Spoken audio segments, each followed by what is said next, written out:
नमस्कार, चौबेपुर। सबसे पहले आप सभी को अंतर्राष्ट्रीय योग दिवस की ढेरों शुभकामनाएं। आप सुन रहे हैं radio Chaubepur, powered by public खबर। आज के बुलेटिन में है कुछ खास बातें, जैसे आज योग दिवस पर चौबेपुर में क्या क्या हुआ, छात्रों को मिले टैबलेट और एक निशुल्क नेत्र जांच शिविर की भी खबर है। इसके अलावा गांव में जमीन की पैमाइश और कानून व्यवस्था से जुड़ी खबरें भी हैं। और हाँ, स्वास्थ्य विभाग की बैठक और संघ की गतिविधियों पर भी एक नजर डालेंगे। और बुलेटिन के आखिर में हमारे साथ होंगे सीनियर एडवोकेट अनुपम तिवारी जी। वो बताएंगे चेक बाउंस से जुड़ी कुछ अहम कानूनी बातें जिनसे आप बड़ी परेशानी से बच सकते हैं। तो चलिए शुरू करते हैं आज की खबरें। बिल्कुल, और शुरुआत योग दिवस के उत्साह से ही करते हैं। आज सुबह चौबीपुर में जो सनशाइन पब्लिक स्कूल है ना, हाँ, वहां सुबह करीब 5:45 बजे एक योग और ध्यान शिविर हुआ। दिव्य ज्योति जागृति संस्थान की युवा परिवार सेवा समिति ने आयोजन किया था। अच्छा। वैदिक मंत्रोच्चार के साथ शुरू हुआ और सैकड़ों लोग थे वहां। नागरिक, युवा, शिक्षक सब शामिल हुए। अरे वाह! और कौन-कौन मुख्य लोग थे वहां? जी, वहां स्वामी हरि प्रकाशानंद जी थे, प्रभारी निरीक्षक श्री जगदीश कुशवाहा जी भी मौजूद थे, और श्री चंद्रशेखर तिवारी मतलब मून जी, डॉक्टर वीर बहादुर सिंह, श्री अनुपम तिवारी, श्री शुभम सिंह, काफी लोग थे। चलिए बढ़िया। और स्कूलों में भी हुआ होगा योग? हाँ, बिल्कुल। प्राथमिक विद्यालय चंद्रावती में भी योग का कार्यक्रम हुआ। वहां डॉक्टर सुमन कुमारी जी ने बच्चों को सिखाया। अच्छा, बच्चों के लिए? जी, बड़े ही सरल तरीके से उन्होंने ताड़ासन, वृक्षासन, सूर्य नमस्कार, ये सब आसन और प्राणायाम भी सिखाए। बच्चे भी बड़े जोश में थे। हाँ, बच्चे तो खुश हो जाते हैं ऐसी एक्टिविटीज से। सही कहा। एक छात्र है शिवम मौर्य, उसने बताया कि योग से मन शांत रहता है, पढ़ाई में भी ध्यान लगता है। और एक छात्रा आफरीन बानो ने कहा कि उसे अपनी टीचर से प्रेरणा मिली। बहुत अच्छी बात है। और सबने मिलकर ये संकल्प भी लिया कि रोज योग करेंगे। ये हुई ना बात।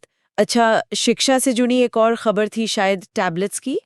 हाँ, वो Markande group of ITI Chaubepur की खबर है। उत्तर प्रदेश सरकार की एक योजना है, स्वामी विवेकानंद युवा सशक्तिकरण योजना। जी, सुना है इसके बारे में। तो उसी योजना के तहत वहां 38 छात्रों को स्मार्टफोन टैबलेट दिए गए। अच्छा, 38 छात्रों को? जी, वहां संस्थान के डायरेक्टर श्री अरुण कुमार तिवारी और मैनेजर श्री अपूर्व कुमार तिवारी भी थे। उन्होंने छात्रों को समझाया कि इस टेक्नोलॉजी का सही इस्तेमाल करें, पढ़ाई के लिए, जानकारी बढ़ाने के लिए। सही है, तकनीक का सदुपयोग बहुत जरूरी है। और स्वास्थ्य से जुड़ी क्या खबर थी? कोई कैंप लगने वाला है? हाँ, एक जरूरी सूचना है। कहती ग्राम में जो भंदाहा कला है, वहां आशा ट्रस्ट केंद्र पर। अच्छा, आशा ट्रस्ट केंद्र पर। जी, 25 जून को मतलब आने वाली 25 तारीख को सुबह 9 बजे से दोपहर 1 बजे तक आंखों की जांच का एक मुफ्त कैंप लग रहा है। ओ, ये तो बहुत ही बढ़िया खबर है। हाँ, ये आरजे शंकरा नेत्र चिकित्सालय की तरफ से है और आशा ट्रस्ट के कोऑर्डिनेटर हैं श्री वल्लभाचार्य पांडे। उन्होंने ही ये जानकारी दी है। इसमें मोतियाबिंद की जांच तो होगी ही। हाँ। और अगर किसी मरीज को जरूरत हुई तो उनका मुफ्त ऑपरेशन और लेंस प्रत्यारोपण भी किया जाएगा। वाह, ये तो सच में बहुत जरूरतमंदों के काम आएगा। अच्छा, अब जरा जमीन वाले मामले पर आते हैं। सिरिस्ती गांव में कोई पैमाइश हुई है? हाँ, ग्राम सभा सिरिस्ती में हुआ ये कि कोर्ट का आदेश था, तो आराजी संख्या 116 मतलब एक प्लॉट नंबर है 116, उसकी पैमाइश की गई। अच्छा, कोर्ट के ऑर्डर पर? जी, नायब तहसीलदार सुलखा वर्मा थी, उनके साथ राजस्व निरीक्षक अशोक कुमार शर्मा और लेखपाल श्यामानंद सागर भी थे। पूरी टीम थी। और पुलिस भी थी शायद? हाँ, पुलिस बल भी मौजूद था ताकि सब शांति से हो जाए। जमीन नापी गई, फिर पत्थर वगैरह गाड़ दिए गए और वो जमीन शिव प्रकाश सिंह और जो दूसरे संबंधित लोग हैं उनको सौंप दी गई। व्यवस्था की बात कर ले, गढ़थौली में किसी सलून वाले पर हमला हुआ है। हाँ, राकेश शर्मा नाम है उनका, गढ़थौली के रहने वाले हैं, सलून चलाते हैं। उन पर कादीपुर रेलवे स्टेशन के पास कुछ लड़कों ने हमला कर दिया। ओ, फिर क्या हुआ? तो थाना प्रभारी श्री जगदीश कुशवाहा ने बताया है कि FIR लिख ली गई है 4 लोगों के खिलाफ, महेंद्र कुमार, कन्हैया, अंकित और मंगल। अच्छा। इसमें से महेंद्र कुमार का तो चालान भी कर दिया गया है। बाकी आरोपियों की तलाश पुलिस कर रही है। उम्मीद है जल्दी पकड़े जाएंगे। अच्छा, एक और विवाद की खबर थी चंद्रावती गांव से ताजिया जुलूस को लेकर। हाँ, वो चंद्रावती गांव में मुहर्रम के ताजिया जुलूस का जो रास्ता है उसको लेकर थोड़ा विवाद उठा है। एक श्री ओम प्रकाश पांडे हैं, उनका कहना है कि जुलूस उनकी निजी जमीन से गुजरता है। तो उन्होंने इस पर आपत्ति जताई है और प्रशासन से कहा है कि कोई दूसरा रास्ता निकाला जाए। तो प्रशासन ने कुछ किया इसमें? और भरोसा दिलाया है कि शांति से कोई हल निकाल लिया जाएगा। चलिए, उम्मीद है शांति बनी रहेगी। आजकल ये ऑनलाइन फ्रॉड और ब्लैकमेलिंग भी बहुत बढ़ गई है। सही कहा आपने। ऐसी ही एक घटना जालहूपुर से सामने आई है। एक 22 साल की युवती हैं, प्रिया, नाम बदल दिया है हमने। उन्होंने शिकायत दर्ज कराई है। क्या हुआ उनके साथ? इंस्टाग्राम पर किसी से दोस्ती हुई, फिर डेंजर बॉय अज्जू 07 नाम की एक फर्जी प्रोफाइल से उन्हें ब्लैकमेल किया जाने लगा। उनकी निजी तस्वीरें और वीडियो वायरल करने की धमकी दी जा रही थी। अरे बाप रे, ये तो बहुत खतरनाक जी है। बिल्कुल।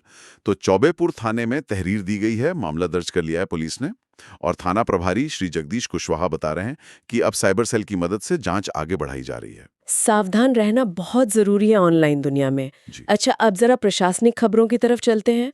चिरई गांव में कोई बैठक हुई। हाँ, चिरईगांव ब्लॉक सभागार में ब्लॉक टास्क फोर्स की बैठक थी। अध्यक्षता की बीडीओ साहब ने श्री वीरेंद्र नारायण द्विवेदी। किस बारे में थी ये बैठक? मुख्य फोकस था संचारी रोग नियंत्रण और दस्तक अभियान पर, मतलब जो खासकर बरसात में बीमारियां फैलती है ना, उनकी रोकथाम के लिए। अच्छा, ये तो जरूरी है। हाँ, तो वहाँ जो पीएचसी प्रभारी हैं डॉक्टर मनोज कुमार वर्मा, उन्होंने निर्देश दिए हैं कि जो गांव रेड या येलो जोन में है वहाँ खास तौर पर सफाई करवाई जाए, फॉगिंग हो, एंटी लार्वा का छिड़काव हो, झाड़ियाँ काटी जाएं, टीकाकरण पर भी जोर देने को कहा है। जी सही है। और आखिर में आरएसएस की भी कोई गतिविधि चल रही है? हाँ, राष्ट्रीय स्वयंसेवक संघ अपना शताब्दी वर्ष मना रहा है, तो उसी की तैयारियों में जुटा है। इसी को लेकर चिरईगांव खंड में जिला कार्यवाहक हैं श्री ब्रिजभूषण जी और जिला व्यवस्था प्रमुख श्री प्रमोद जी। उन्होंने स्वयंसेवकों से संपर्क साधा है। अच्छा, क्या फोकस है इस शताब्दी वर्ष का? कई सारे पहलू हैं इसमें। जी जी। तो ये थी चौबेपुर और आसपास की आज की कुछ मुख्य खबरें। हाँ बिल्कुल। अब समय है हमारे आज की कानूनी सलाह का। सीनियर एडवोकेट अनुपम तिवारी बता रहे हैं चेक बाउंस के मामले में आपको क्या सावधानी बरतनी चाहिए। चेक बाउंस के मामले में एक कन्फ्यूज़न बनी रहती है लोगों में। चेक बाउंस होने के बाद क्या करना चाहिए? यदि किसी व्यक्ति ने आपको चेक दिया है और वो चेक बाउंस हो जाती है, तो आपको विदिन 30 डेज, मतलब 30 दिन के भीतर उसे लीगल नोटिस भेज देना चाहिए और फिर 15 दिन तक उस लीगल नोटिस का जवाब का वेट करना चाहिए। या तो वो लीगल नोटिस का जवाब देगा दूसरा व्यक्ति, या फिर आपका पैसा देगा। यदि 15 दिन बाद उसकी तरफ से कोई पहल नहीं होती है, तो आप अगले 30 दिनों के अंदर ज़रूर 138 नेगोशिएबल एक्ट में मुकदमा दायर कर दें। अन्यथा उसके बाद यदि आप कोर्ट जाते हैं तो फिर वो इंटरटेन आपकी कंप्लेंट को कोर्ट नहीं करेगी। तो आज की खबरों का सिलसिला यहीं थमता है, लेकिन हाँ, आपकी आवाज हम तक पहुंचती रहनी चाहिए। कमेंट करके बताइए हमें कैसा लगा आज का बुलेटिन और किस तरह की खबरें आप अगली बार सुनना चाहेंगे। कल सुबह फिर हाजिर होंगे आपके अपने रेडियो चौबेपुर पर। तब तक सुनते रहिए, जुड़े रहिए।